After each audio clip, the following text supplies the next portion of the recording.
আসসালামু আলাইকুম। সম্মানিত সুধী, সড়কে রক্ত ও রাষ্ট্রের দায়। আমরা আজ এমন একটা রাষ্ট্রে বসবাস করছি যেখানে সকালবেলায় জীবিকার সন্ধানে বের হওয়া মানুষটি রাতে কফিনে চড়ে বাড়িতে ফেরে। আমরা কি একে উন্নয়ন বলবো নাকি অব্যবস্থাপনার উৎসব বলবো? নিরাপদ সড়কের দাবি আজ কেবল রাজপথের স্লোগান নয়, এটি প্রতিটি নাগরিকের বেঁচে থাকার আর্তনাদ। সংবিধান ও রাষ্ট্রীয় প্রহসন। প্রিয় দেশবাসী, আমাদের সংবিধানের ৩২ নম্বর অনুচ্ছেদের প্রতিটি নাগরিকের জীবনের নিশ্চয়তা দেয়। কিন্তু আমি দেশবাসী ও সরকারের কাছে প্রশ্ন করতে চাই, যখন লাইসেন্সবিহীন চালক আর ফিটনেসবিহীন ঘাতক গাড়ি সড়কে দাপিয়ে বেড়ায়, তখন সেই সংবিধান কি কেবল শোকেসের শোভাবর্ধনকারী কোনো দলিল?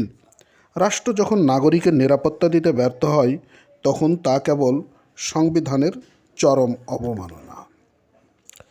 আইনের দাঁতহীন সংশোধনী কার স্বার্থে? সরকার সড়ক পরিবহন ও আইন 2018 সালে করেছিল ছাত্র আন্দোলনের পরিপ্রেক্ষিতে। কিন্তু আমরা কি দেখলাম?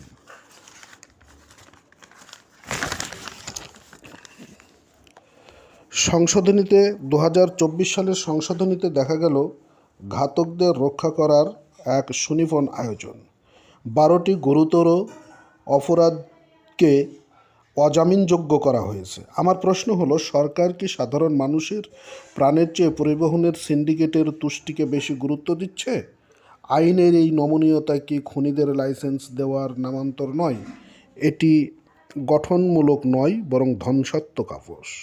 নেতা মন্ত্রীদের ব্যর্থতার দায়। প্রিয় দেশবাসী, মন্ত্রীরা যখন উন্নয়নের লম্বা ফিরিস্তি দেন, তখন আমরা দেখি সরকারের কিলোমিটার প্রতি নির্মাণ ব্যয় বিশ্বে সর্বোচ্চ।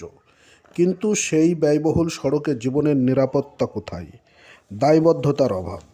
একজন মন্ত্রী বা নেতার কাজ কেবল ফিতা কাটা নয়, সড়ক পরিবহন আইনের 110 ধারা অনুযায়ী রাস্তার ত্রুটিপূর্ণ নকশার জন্য প্রকৌশলী ও সংশ্লিষ্ট কর্তৃপক্ষকে শাস্তির আওতায় আনার কথা।